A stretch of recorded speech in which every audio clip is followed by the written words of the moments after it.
deeply. The state of Vajradhara. Okay, let's go to the 4 limitless contemplations. May all beings have happiness and create the causes of happiness. May they all be free from suffering and creating the causes of suffering. May they find that noble happiness, which can never be tainted by suffering. May they attain universal impartial compassion, free of worldly bias towards friends and enemies. Semjen damje dewatang deweju tang den baju jig. Dungal tang, dungal chichu tang trawaju chik, dungal mepe dewa tampatang minrawaju chik, nearing chak tang ni tang trawe, tang nom chembola ne paju chik.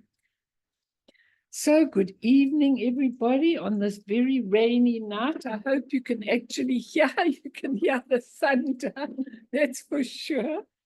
And 2 of you have had these terrible falls, which is very upsetting. So let's all stay in good health and really try and do what we can for the world and for everything, for the Dharma. And tonight, I've got a different teaching and something that's very, very interesting. I feel it's very interesting. And I just want to get there. Hang on 1 second. It's called the 4 seals, S-E-A-L-S, of Buddhism, provide us with great wisdom. Now, I really want to take these seals. I don't want to just give you a talk on them. I want you to participate, because everything that I'm teaching, we don't have much of the year left now, but everything I'm teaching, I'm really hoping that you will be able to take it and apply it to your life. I don't want theory. I'm tired of theory. The world's in too much of a mess for theory. Let's really get to the crux of everything. So I'm going to start with 2 little stories. One's called The Story of Woman's Shoes, quite a different topic. And it goes like this. And Pam, I'm very happy to see you. You see, if you just work with Guru Rinpoche, you'll get here, even with all the hours that all my Europeans are complaining about, okay? It goes like this. Recently, I was in a shoe store with a woman friend who was trying to buy some sandals. As I sat there waiting somewhat impatiently, I noticed an elderly woman who was trying to find a pair of sneakers that fit. None of them are right, she complained. They're either too big or too small. In this one, my big toe is hitting against the end of the shoe. She was with several family members who were trying to convince her that the sneakers she had on did indeed fit, and that she was imagining the tightness, and she was wavering in her conviction that they weren't comfortable. And I can actually be exactly like that, because sometimes when I'm in the shop with someone and they like something, they convince you that it looks nice and you come home and you hate it. Anyway, finally, just as her family and the salesperson had finished convincing her she should buy the pair she had on, another woman, a senior citizen with beautifully dyed red hair, entered the store and sat down next to her. "Tell me," the first woman said to the newcomer, "do you think this sneaker is too tight?" "Let me see," said the redhead. She reached down and poked the sneaker with her thumb. "Absolutely," she decreed. "Your big toe is hitting the side. You're not going to be able to walk in them." I could see the first woman's entire family groan silently and roll their eyes up in unison. Okay, you can visualize that. This little vignette was a classic lesson in reality. If the woman had brought home the sneakers and they pinched her big toe, she would have had to live with the consequences. This kind of thing happens to all of us. We fail to acknowledge the truth of what's happening in our own lives as it's taking place. We see what we want to see, hear what we want to hear, and ignore the messages that we find distasteful. As a result, we end up living our lives feeling the pinch. We ignore reality every time we spend money we don't have. We ignore reality every time we close our eyes to our own unhappiness or the suffering of those around us. And we ignore reality every time we construct fantasies that help us avoid what we don't want to see. Now, that story is a very, very important story because it goes beautifully with the 4 seals, which I'll show you in a moment. But I want to do another story. It's called The Story of the Flawed Pot, Flawed. A water bearer in India had 2 large pots. Each one hung on the ends of a pole, which he carried across his neck. One of the pots had a crack in it, while the other pot was perfect and always delivered a full portion of water to the house. The cracked pot arrived only half full. For full 2 years, this went on daily, with the bearer delivering only 1.5 pots full of water to his house. Of course, the perfect pot was proud of its accomplishment, perfect for which it was made. But the poor cracked pot was ashamed of its own imperfection and miserable that it was only able to accomplish half of what it had been made to do. After 2 years of what perceived to be a bitter failure, the pot spoke to the water bearer one day by the stream. I am ashamed of myself, and I want to apologize to you. I've been only able to deliver half my load because this crack in my side causes water to leak all the way back to your house. The bearer said to the pot, did you notice that there were flowers only on your side of the path, but not on the other pot side? That's because I've always known about your flaw. And I planted flower seeds on your side of the path. And every day while we walk back, you've watered them. For 2 years, I've been able to pick beautiful flowers. I've been able to pick them to adorn, decorate the table. Without you being just the way you are, there would not be this beauty to grace the house. Now, it's a very important story because I listen to people all the time. We hate ourselves. We look in the mirror. We hate what we're doing. We criticize. We feel awful about ourselves so much of the time, Helen Marion. We feel really, really, really awful about ourselves. And you know what? When we realize what life is about, we are actually in the perfect place at the perfect time. Before we commence this talk, do not confuse the 4 seals that the Buddha taught with the 4 noble truths, because the 4 noble truths were about suffering. That's not what we're talking about. The 4 seals were all about wisdom. So the 4 noble truths were about, about suffering and sorrow, and the 4 seals are about wisdom. And what is true wisdom? It's about understanding and relating to everything around us first, and then going beyond. So first you have to relate to everything around you, and then you go beyond. A seal, S-E-A-L, is a truth. But as Dzongsa Khyentse says, it's a hallmark that confirms authenticity. So it's a hallmark that confirms the real truth of life. Buddhas know everything about everything, which means they clearly know and understand this relative truth that most of us live in. And at the same time, they can go totally beyond this to a pure spacious level. Now, Dzongsa Khyentse's book on what it is, what makes you not a Buddhist, that's his book, What Makes You Not a Buddhist, and it's all about the 4 seals. And it's about these 4 seals, but for our purposes, I'm not trying to see if you define yourself as a Buddhist or not. I'm not concerned with that.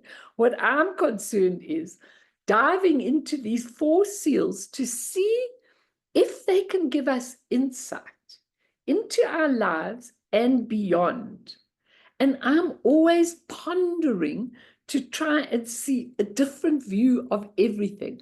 Phyllis was here a minute or two ago, and then she bumped off, I think, or whatever, because she was having a heart attack last week with Trump's victory. She lives in America and everything. She was really having, and all I said to her was, I'm also having a little bit of a cadenza. I'm also feeling a little bit nauseous about the fact that there's an overwhelming victory for someone that I don't consider to hold the values about human life that I have, okay?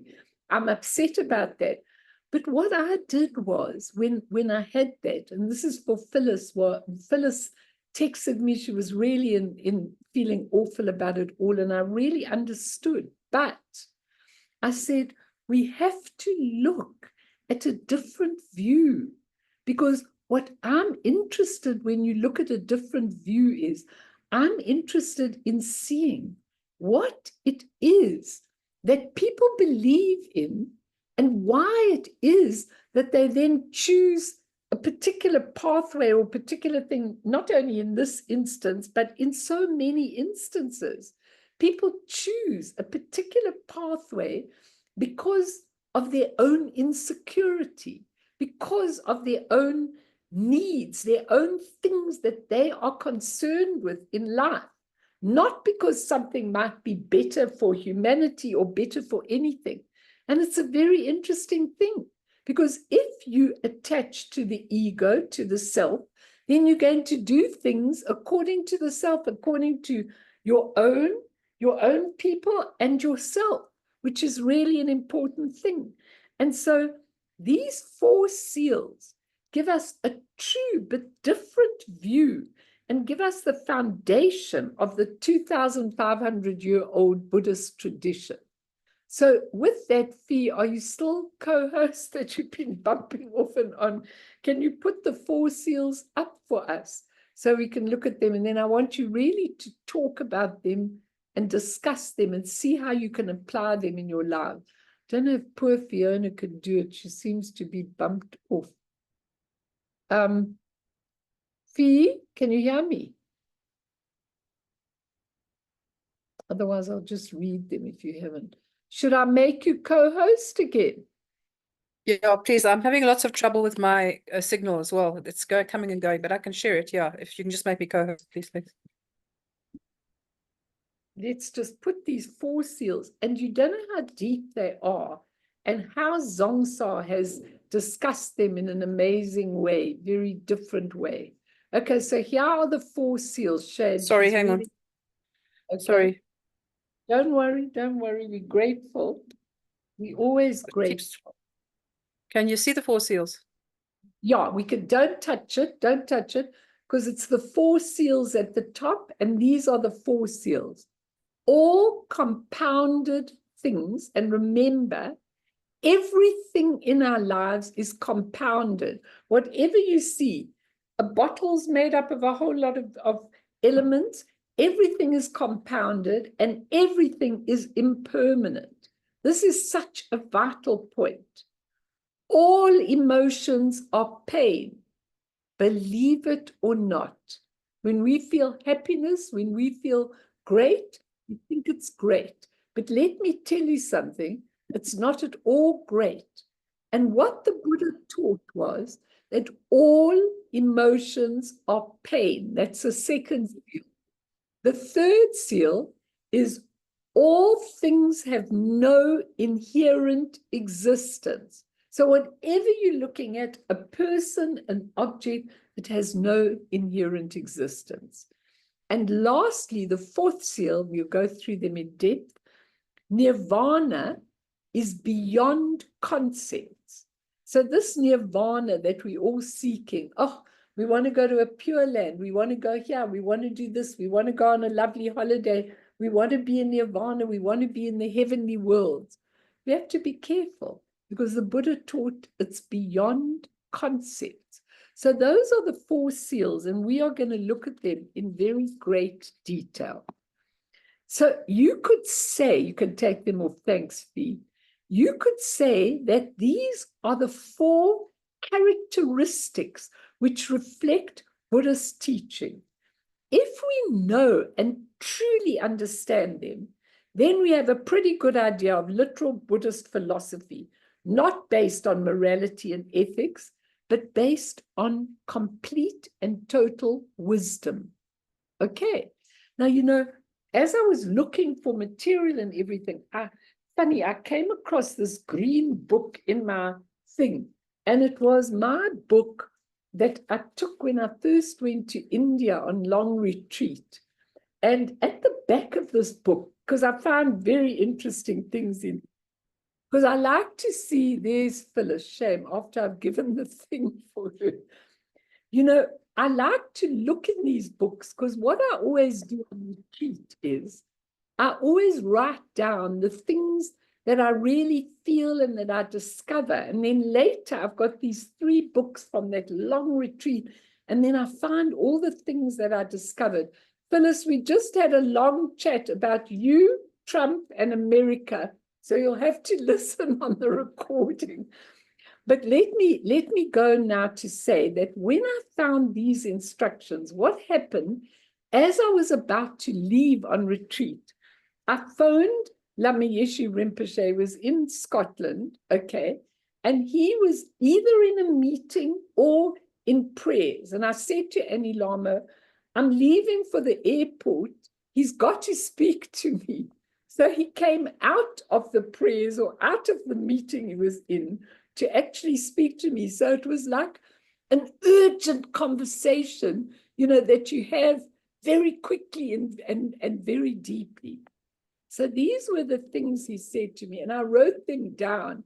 As he was talking to me, I was writing bits and pieces so that I never forgot.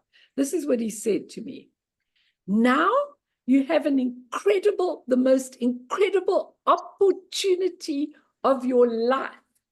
Think about that. Open portal to unity with, you have the most incredible opportunity of your life. Secondly, this was all in a desperate, quick thing on the phone. He said to me, I want you to cut off from every sentimental thing, not a single attachment. Do you hear me? Okay, I wrote everything down. Do you hear me? Cut off from everything sentimental. That was a difficult thing to ask me, because I would have some contact with my family, you know, because they'd be worried about me and everything. But he said, don't cut off from every sentimental thing. And then the third thing he said to me, and I wrote it down, and why I'm reading it to you is not to only share with you, because I think his instructions were actually for all of us all the time. I don't think they were just for me going to India. He said, I want you in your next life to have no karma or attachments, and you come from the beginning to serve and teach. You know, when I looked at this. So in other words, he always said to me, yes, you've got all these husbands, children's, grandchildren's, all these things, he says, which takes you away all the time from what you want to really be doing and everything. And he said to me, in your next life, cut it all, okay, so that you're free, you know, so that you're free to do what you really need to do. Now, it's an interesting statement for all of you to look at, isn't it? Because the things, some of you who are a bit alone in your lives, a couple of you, you'll say to me, but I don't want to be alone, you know? And then those of you who've got 1 million commitments, who really want to pursue the Dharma, go, oh God, how am I going to pursue it? And I've got to do this and I've got to do that. Think about what he was saying to me, all this on the phone. And then he said to me, listen to whatever Taisitu Rinpoche tells you and practice without distraction or end on whatever he says. So whatever he said, I didn't argue or anything. I just did it because I remembered those words. And then he said, no contact with anyone you're attached to. Well, that I couldn't follow 100% because obviously I had to have some contact, just so they'd know I was alive, but I kept that in mind as I was going along.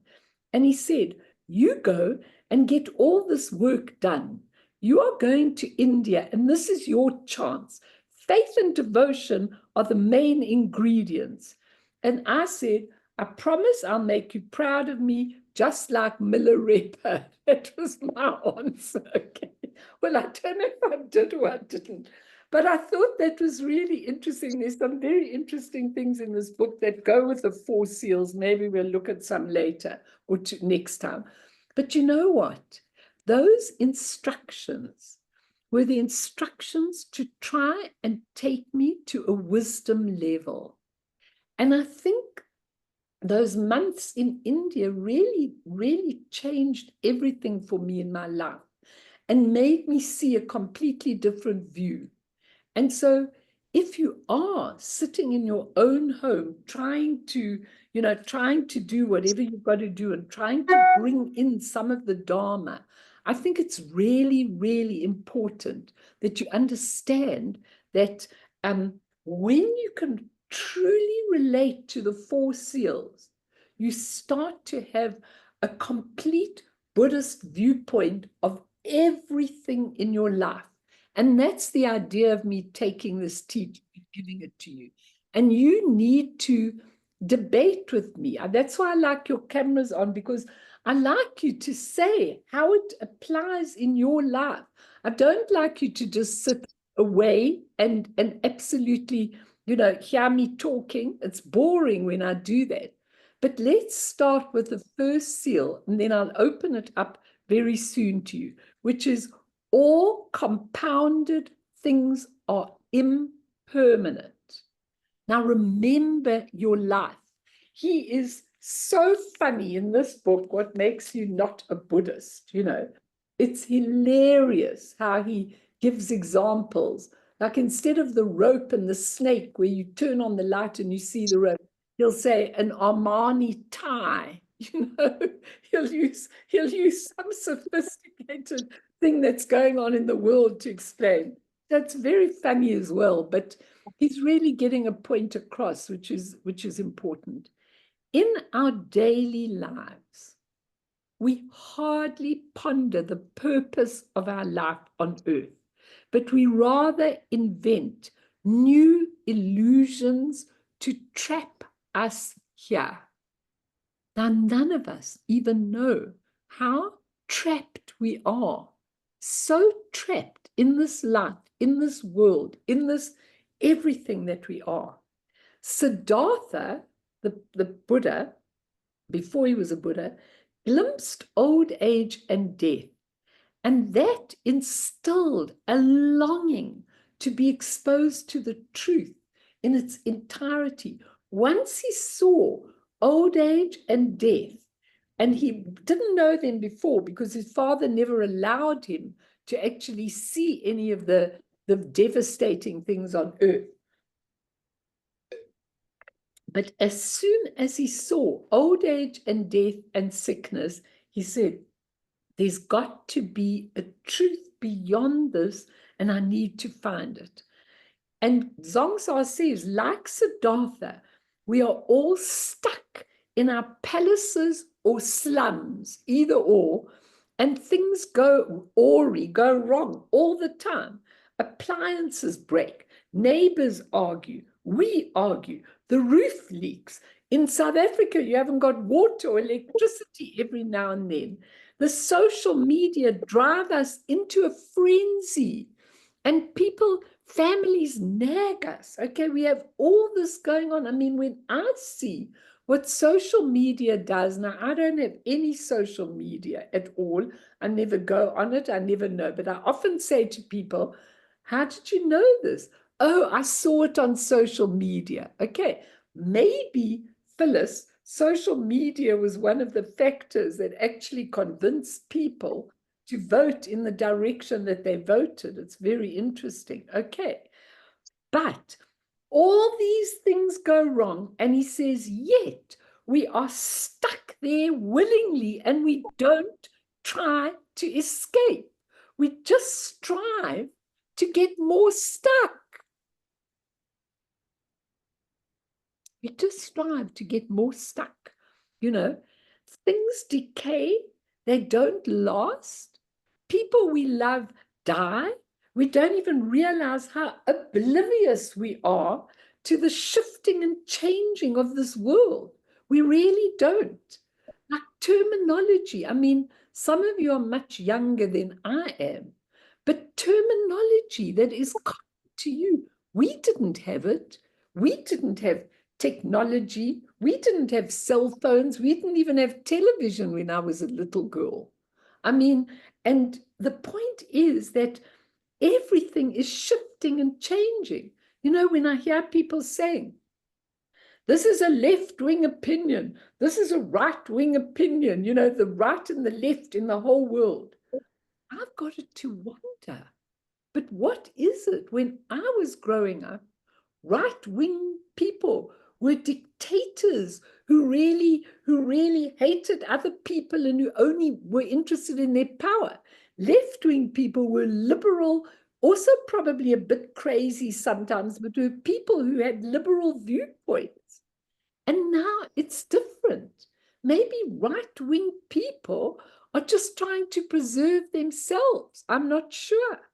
I'm not sure if people are so frightened. I mean, when I talk to my family overseas, those in London and Europe and everything, they are so scared, those in the UK, of being overrun by foreign, you know, beings come into the country. They don't come in and take the country's values. They come in and bring their own values and stick to their own and try and change the country. And then people get really, really frightened. Why are they frightened? Because they're protecting me, myself, who I am. And they get really, really scared. And that's supposed to be, you know, a right-wing person. When you look deeply, maybe those right-wing people are scared. Maybe they frighten people and they don't even know. And so he says, everything's changing. We just delude ourselves thinking this or that won't happen to us, only to others. We deny impermanence. We're shocked by tsunamis, he says, plane crashes, earthquakes, especially affecting wars that people didn't know. Yet, he says, constructions and skyscrapers and tunnels, never, the digging of them and the building of them never ever stops. How did Gaza get to be a tunnel land of land that was supposed to be used for the people? How, you know, I was in Dubai and I saw those skyscrapers. I thought to myself, you know, I wonder why there's so many of these huge tall buildings and they're going on and on and on. And maybe these tall buildings are targets for terrorists. I'm just throwing out a whole lot of things. So Zongsa says,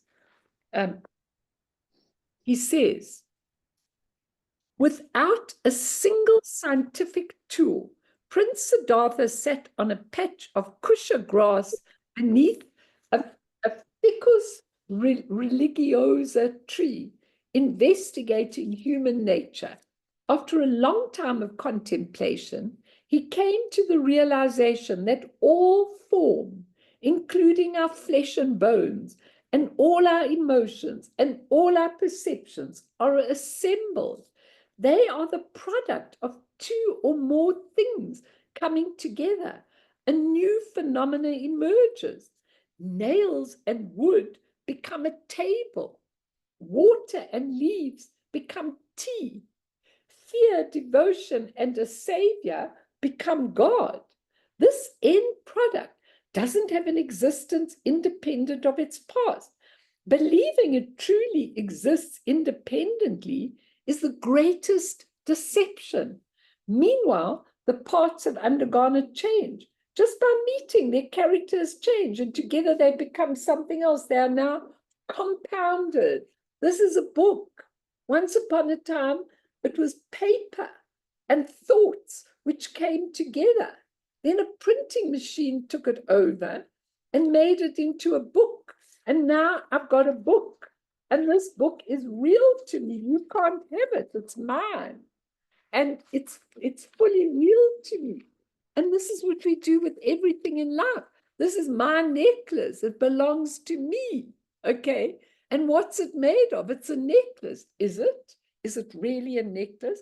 It's made up of beads and rubbish and wire and all kinds of things. But you think it's a necklace. You gave it a label. Meanwhile, it's a compounded thing made of lots of things.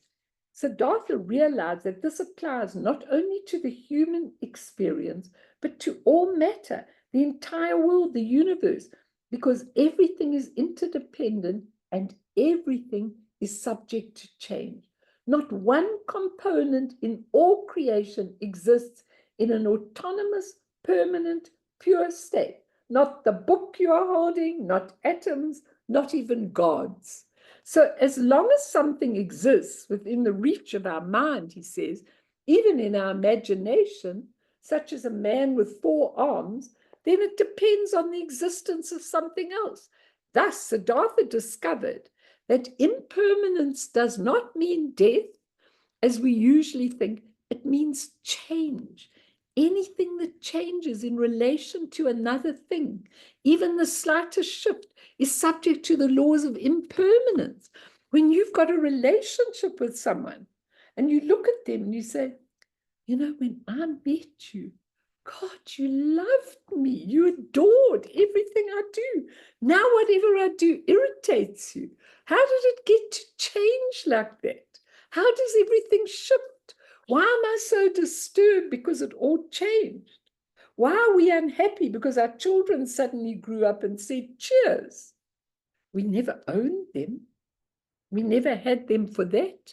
We let them go. And he found a way around the suffering of mortality after all. He accepted that change is inevitable and that death is just a part of this cycle. If one knows, not if one thinks, if one knows that everything is impermanent, one does not grasp.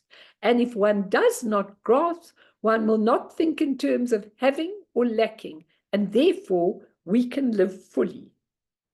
And he says, Prince Siddhartha no longer needed or wanted the elixir to immortality. He didn't want Botox. He didn't want somebody to actually give him a pill that would keep him alive longer. By realizing that all things are assembled, that deconstruction is infinite, and that not one of the components in all creations exists in an autonomous, permanent, pure state.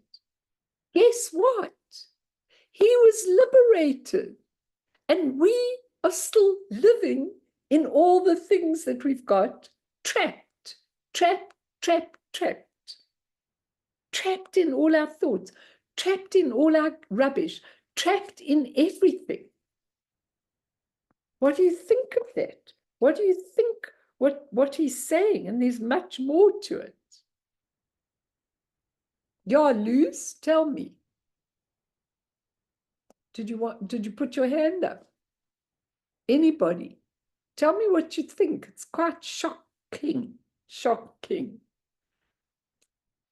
Because it just makes you realize how you just go on and on in a round way all the time. Yeah. We are, Mal. We're completely conditioned, and we don't even know it most of the time. I mean, we totally taught to fear death, you know, just as one example, where like judge that, oh, when you die, you're either going to go to heaven or hell, when neither actually exist. So it doesn't exist. You know, when you die, you're going into a state of mind or another world. We think this is it. But there's so much more than just this. There's so much more than just the spirit world where some of us go when we die. There's so much more than even beyond that. And we get so stuck in all this crap, you know? And some people even believe that I've got to do this now. You know, this is what I've got to do now. But when I die, I will find, I mean, you know, just that expression, rest in peace. Yeah, it's Or she's now finally at rest. rest. Rest when you haven't got a physical body? Do you want to just lie there? Wait until you come to his Nirvana concept. And he says, how boring it would be if you couldn't watch a movie and you couldn't have fun and you couldn't have an argument with someone and it was all perfect. And then you thought, well, what's the point of this? You know, what's the point of this heaven that I'm in, you know? Well, I mean, even scary than that, I find, is people that think that this is all there is, that they don't even give any of that other stuff even a thought. You know, yes. I mean, I found out that our previous landlord doesn't believe in anything else besides this, and he was shocked by my face. But I was like, how does he live? How does he survive? Because I couldn't hide how I felt, you know.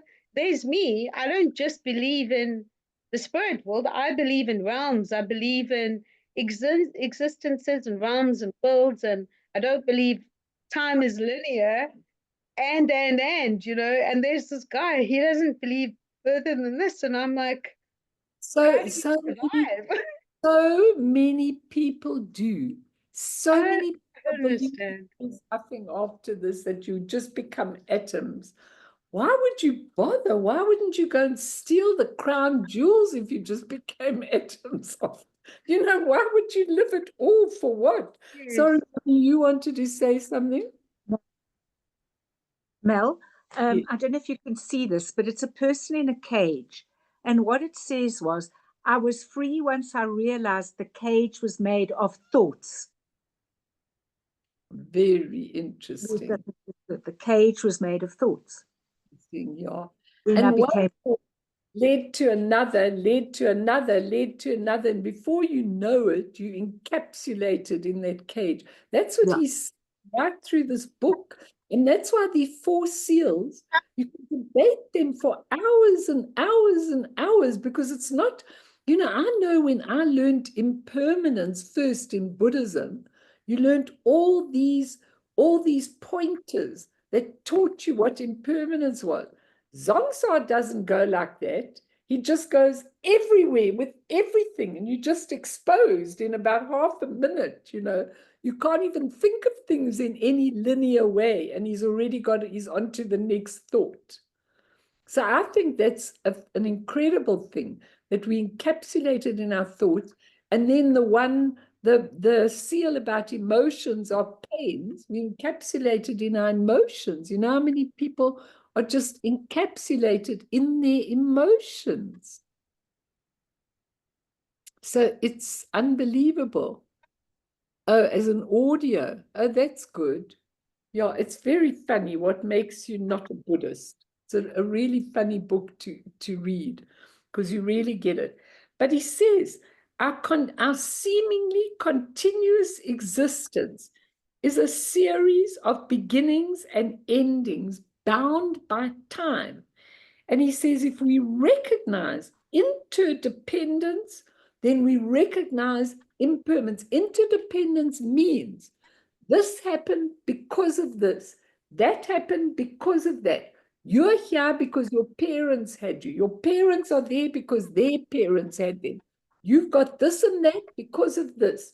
You're with this person because this is what you've got to learn. Interdependence, he says, then we recognize impermanence. And then fearlessness is generated when you can appreciate uncertainty. Now, I want to know from all of you, how many of you can appreciate uncertainty? Because he says, fearlessness is generated when you can appreciate uncertainty. And when you have faith in the impossibility of these interconnected components remaining static and permanent. As soon as you know that nothing is static and nothing is permanent, then you're free. You're absolutely free. It's so important for all of you to understand that. So he says, to quote him, applying Siddhartha's understanding of impermanence to relationships leads us to a pleasure described in Juliet's poignant words to Romeo when she said, parting is such sweet sorrow. He says, parting moments are often the most profound in a relationship. Every relationship must end eventually. And he says, even if it is because of death. And thinking this, our appreciation for the causes and conditions that have provided each connection is heightened. He says, it is especially powerful if one's partner has a terminal illness. He says, there's no illusion of forever. And when you have no illusion of forever, that is surprisingly liberating. Our caring and affection become unconditional, and our joy is very much in the present. Now, I've watched lots of people helping their terminally ill partners or whatever, or children or whatever, and the caring and the affection becomes unconditional. And you're so happy to have that person. Giving love and support is more effortless and satisfying when our partner's days are numbered. Isn't that strange? He says, but we forget that our days are always numbered. Even if we understand intellectually that everything born must die and that everything assembled will eventually disintegrate, in our emotional state, we constantly slip back into operating out of a belief in permanence, entirely forgetting interdependence. This habit can foster all kinds of negative states, paranoia, loneliness, guilt. We may feel put upon, threatened, mistreated, neglected, as if this world were unjust to only us alone. Now, it's it's interesting. It's really, really interesting, that. And I want to hear from some of you what you feel and how you feel about it. Because when Siddhartha left his palace, Channa, his chariot driver, went with him, both of them on horseback. Channa pleaded to go with him on his journey. But at a point, he stopped. He stripped off all his jewels, his ornaments, and everything else, and gave them to Channa. Then he cut off his beautiful hair, final symbol of splendor, caste, and royalty. And then, says Zongsa, he was embarking on his exploration of impermanence. His exploration of impermanence. No more energy into beauty and vanity. Beauty is fickle. He was not a pessimist, but a realist, while we are escapists. Can I read that sentence? He says, he was not a pessimist, but a realist, and we are escapists. Impermanence can become a gateway to inspiration and hope and success, because if you know impermanence, then right now, this moment is absolutely amazing. And you appreciate people, and you appreciate the moment, and you appreciate your health, and you appreciate what you've got. So it's a most amazing thing when you understand the nature of assembled phenomena. You can affect causes and conditionings. He says, for example, saying no to plastic could postpone global warming. And he says, impermanence is not inherently positive or negative. It's simply part of the process of the compounding of things. He says we only appreciate, that's what you were saying, Kathy, half of the cycle of impermanence. We accept birth, we celebrate birth when someone's born, but we don't accept death. We don't want death. We accept gain, but we don't accept loss. We accept the end of exams, but not the beginning. He says true liberation means appreciating the whole cycle. Then we can use the cycle to our advantage. Now imagine you're born into this world and you grow up and you then realize that you are going to die. I know that I'm older now, and so I'm definitely in the firing line to die. So I could die tomorrow. So these lamas, they turn their cups upside down at night because it's like farewell. And if they happen to wake up in the morning, then they turn them the other way again. They accept impermanence. And the Buddha said, all assembled things are impermanent. Nothing, which is no thing, stays forever. So it's very helpful to remember in bad times that everything changes. So talk to me. Then I'm going to read you a little story about how complex we are. And then we're going to do some meditation. But I mean, think about it in your lives. Think about how complicated we are. Think about what we do to ourselves all the time. You're very quiet tonight, Tatiana. You're listening. Are you shocked with me tonight? Good. Anybody want to say anything? I have a question. Quite often when I'm talking to a friend about impermanence, I say, oh, I know obviously everything is impermanent, but the actual deep meaning of it, it's different than the actual idea of impermanence. Agree.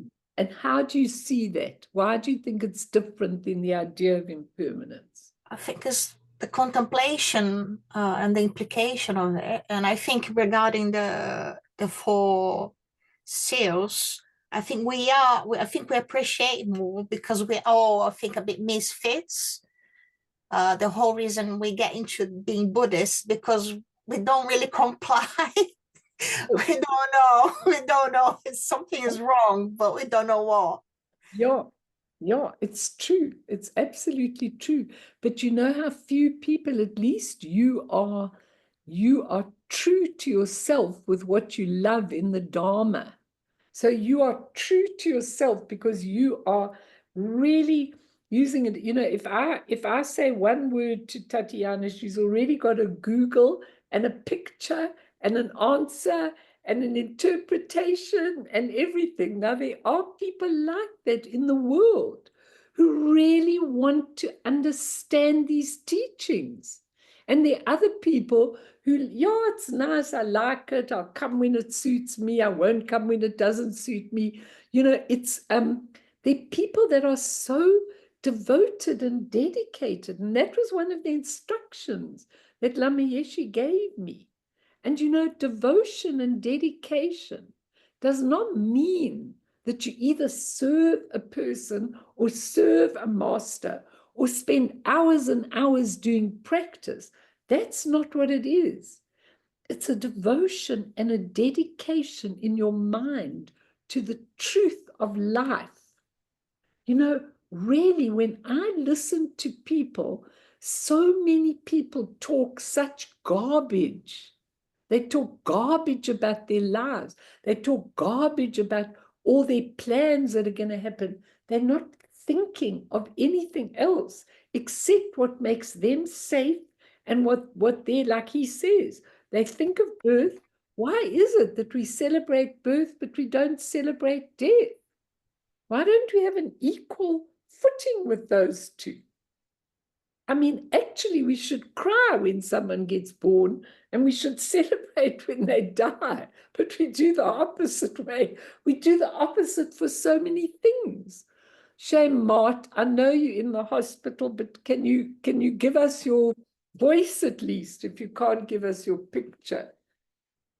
And it's his birthday today, so it's really hard because he do you want to say Yes, something? yes.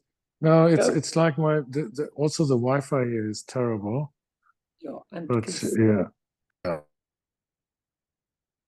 but isn't it a shock when you actually look at impermanence so deeply, and not only impermanence, but the compounded assembly of everything.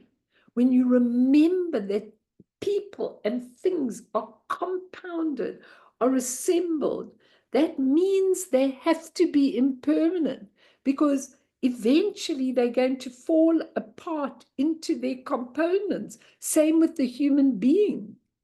And so it makes us really, really ponder those things and ponder what is going on in our lives. But our minds are so complex.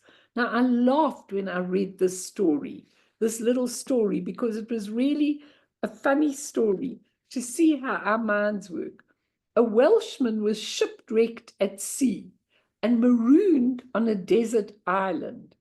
When a passing vehicle picked him up 5 years later on the island, the crew was amazed to find his little island covered in fine buildings that he had built himself.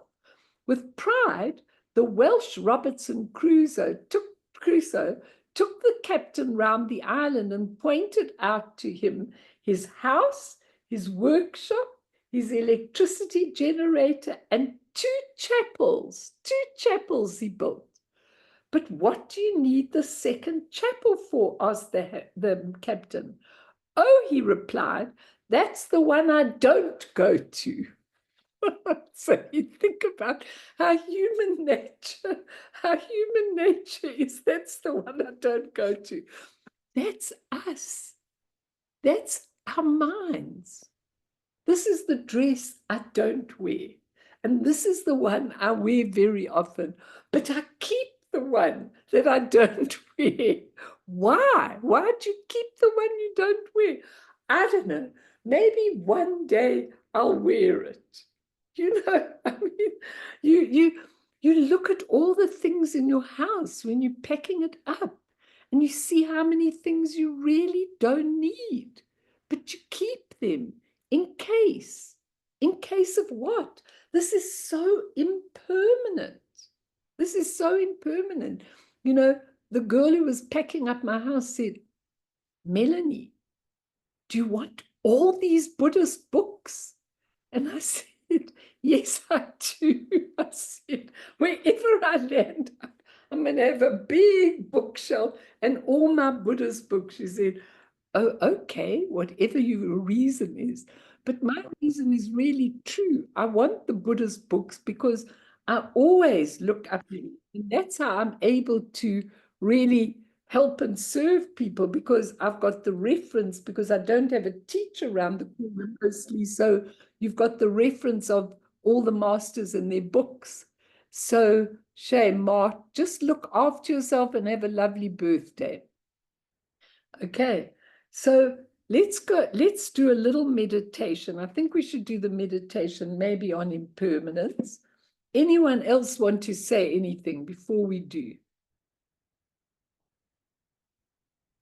The compounded thing I want you to really take note of, because it's it's one of the basic Buddhist philosophies, that everything, all compounded things are impermanent. And everything, this is a compounded thing, this file is a compounded thing, this watch is a compounded thing, I'm a compounded thing. Once you know that, you've got insight to be able to liberate yourself. Do you all understand that? It's very, very important. That's why I wanted to do the 4 seals, because I think Zongsar does it in a very beautiful way. We'll go on to emotion and pain. Let's do a little meditation.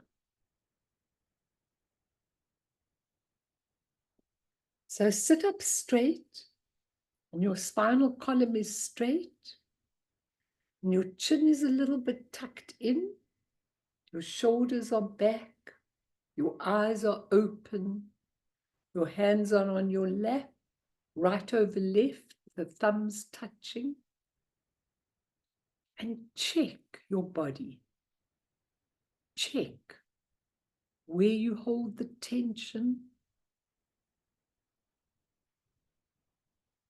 Even the kitty's meditating. Where you hold the tension. Check all the parts.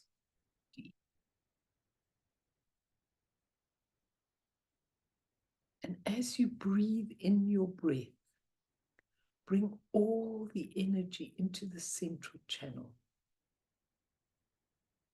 Because what we're really doing, we're really checking into life, real life. That's what the Buddha did. He checked into real life. He saw the truth. He established himself with the truth. And then he was free. We're all so bound. As you breathe out, I want you to let go of all the things that bind you. And I want you to check them out as they go out of you. The relationships you're bound in. Work, home, everywhere. Just let it all be. All the things you've stored up, all the things you believe in, and you push all the time, all your striving, all your inability to get places, all your wanting everything to be perfect, wanting your whole being to be absolutely perfect, wanting everybody to be safe. How much effort you put into your safety, how much effort you put into all compounded things, and they change. I want you to contemplate the impermanence of everything. Your body, first of all, how it starts aging, how it starts giving in. It's just an assembled, compounded thing. How everything changes all the time. How you age, how you don't have the same energy anymore. How your children grow up and really leave. The things you've lost, the seasons. We've gone into hot weather. You overseas have gone into cold weather. The autumn, where the leaves change again. And then winter comes. Snow for some of you, cold, a different atmosphere. What you thought would last doesn't last at all. Nothing lasts. Nothing is the same as it was yesterday. The theories, the purpose of life, death, sickness, old age, all the things that the Buddha felt. I want you to face them now, just like he did, sitting under the Bodhi tree. He allowed absolutely everything to come to him. And I want you to do the same. Don't be afraid. We're looking very deeply into that all assembled things are impermanent. And I want you to breathe in a sigh that you are alive, that you have all that you need, and that you're going forward, understanding the truth. And that was what the Buddha said. He It's freedom. Nothing, no thing stays forever. Not the seasons, not the years, not the children, not the partners, not the families, nothing. There comes a time where we all have to say goodbye. And we do it very graciously.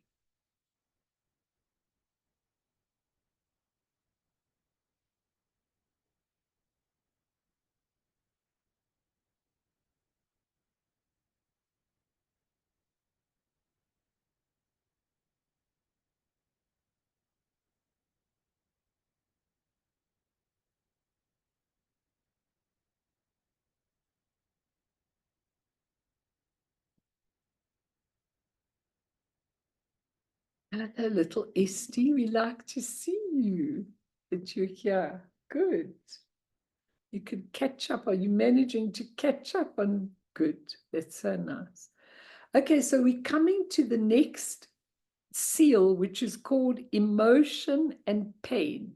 He says all emotions are pain. Do you want to challenge that? What do you think about it? All emotions are pain. So what happens about the beautiful emotions?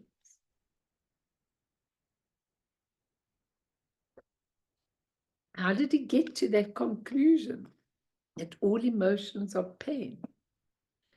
Well, he says, we human beings occupy ourselves in myriad ways with the pursuit of happiness and the cessation of suffering more than any other career or pastime or anything we do in our lives. We spend more time, maybe we don't think of it as happy, but we spend more time feeling safe and great than looking at the cessation and stopping the suffering than anything else. Siddhartha discovered at the root of all suffering are our emotions. In fact, he said, our emotions are suffering. They are suffering. One way or another, directly or indirectly, he said, all emotions are born from selfishness in the sense that they involve clinging to a self. They are not an inherent part of our being. They are not an inherent part of our being. They're not inborn. Emotions arise when particular causes and conditions come together, and then you get emotions. But he says, the moment we buy into and accept these emotions, we've lost sanity and awareness. We are worked up. Okay. Whatever the story is, for you Americans, for what you have to go through, for everything, you get worked up. And Siddhartha found his solution. What was his solution? Awareness. Awareness, simple. Emotions are rooted in the origin to misunderstanding and thus fundamentally flawed. They have prejudice and the element of judgment within them, all emotions. It's so interesting because he says we have an unaccountable assortment of emotions. So he says here, an unfathomable variety of emotions exists in this worldly realm. Every moment, countless emotions are produced based on our misjudgments, prejudices, and ignorance. We are familiar with love and hate, guilt and innocence, devotion, pessimism, jealousy and pride, fear, shame, sadness, and joy. But there's so many more. He says some cultures have words for emotions that in other cultures are undefined and therefore do not exist. In some parts of Asia, there's no word for romantic love, whereas the Spaniards have numerous words for the different kinds of love. According to Buddhists, there are innumerable emotions that are yet to be named in any language, and even more that fall outside of our logical world's ability to define. Some emotions are seemingly rational, but most are irrational. Some are seemingly peaceful emotions, but they're really rooted in aggression. Isn't that interesting? They're really rooted. Some are almost imperceptible. We might think that someone is completely impassive or detached, but that in itself is an emotion. And emotions can be very, very childish, he says. We assume each of us is a self, and there's an entity called me, a solid entity. But the Buddha found no me. When Siddhartha found no self, he also found, which is interesting, no inherently existing evil, only ignorance. Now let's talk about that, okay? Not knowing the facts, having incomplete knowledge. So he said, there's no inherently existing evil, only ignorance. Ignorance is ignoring the truth. So when somebody comes across as evil and bad, they are just ignorant. They are ignoring the truth, which is very, very interesting. Very interesting. Okay. And I think that when you look at what happened to him when he was attaining enlightenment, okay, what happened, and I told the story, as Siddhartha sat in contemplation between the tree, he did not go unnoticed. Mara, the king of the demons, heard Siddhartha's vow and sensed his strength of resolve, and he was very upset. But who is Mara? Is Mara an external entity? Is the devil an external entity? Does it come from inside us? Is there a Mara in every one of us? So what Mara did was, he grew sleepless because he knew that Siddhartha, there was a potential to throw his entire domain of turmoil into chaos. Being a strategic warrior, he sent 5 of his most beautiful daughters to distract and seduce the prince. As the girls or nymphs set out, they had full confidence in their seductive talents. But as they approached the meditating Siddhartha, their beauty began to vanish. They withered and aged. They grew warts, and a stench rose from their skin. And Siddhartha did not stir under the Bodhi tree when they were there. The dejected woman returned to their father, who was furious. How dare anyone ever refuse his beautiful daughters? In his rage, he summoned a retinue and a great army furnished with unimaginable weapons, and he threw all these weapons at Siddhartha. And what did Siddhartha do? You know the story. He turned them into flowers. He turned them all into flowers. And when the Buddha got his absolute enlightenment, Mara went to him and said, how can we be so sure you've been struggling for so long? Where's your witness? And Siddhartha answered, I don't need validation. The earth is my witness. And he touched the earth, and the entire earth shook. Everything shook, and he was liberated. So it's an interesting story. And Mara took every single arrow of every single kind in order to, the Buddha discovered that Mara is only our clinging to the self. And the habit causes our addiction to the self, which despises suffering. And the self and the ego is skilled in playing games of deception. So what Mara did was he took all these arrows and he shot them. The first arrow was called the desire arrow.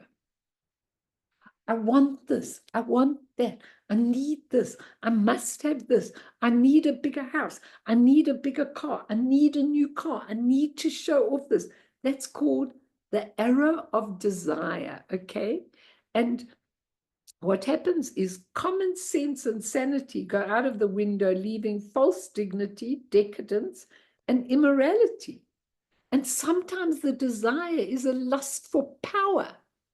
And that's what happened with certain leaders of the world. Let's not mention any names. But, you know, the lust for power, it's the desire arrow. And then there's the pride arrow that Mara shot. Narrow-mindedness, racism, fear of rejection, hurt, insensitivity, pride, and self-pity.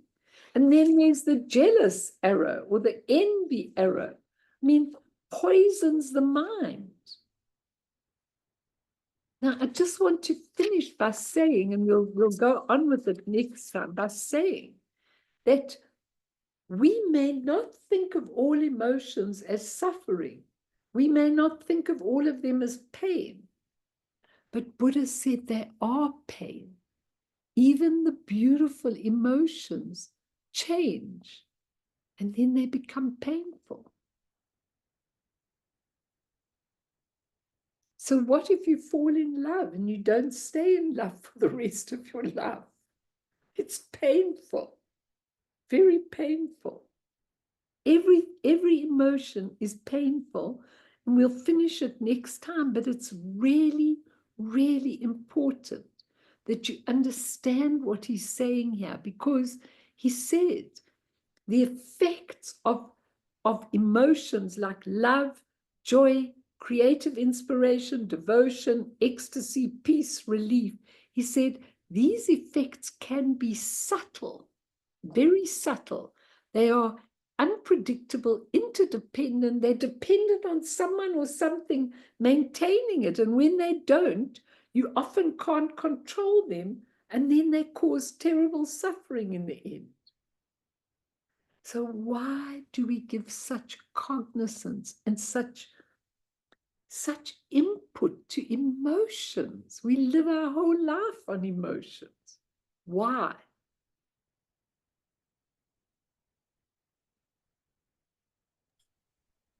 I think we think that we are our emotions. I think we do. And but just to think how many things can affect how we feel. You think, you know, hormones, all kinds of physical things, the moon, all kinds of other things. Oh, but think about that in itself. Think about the physical things that affect us, and think about that those physical things come about because of the mind poisons. So in other words, all your illnesses in the body and everything you're lacking and got too much of come from the mind poisons. So in the end, it's the mind that changes. So when Siddhartha sat under that tree, he was absolutely determined to completely and totally find the truth. And why did he want to find the truth? Because he said, there's something wrong with this world. There's something wrong with the way we think. There's something wrong with the way we behave.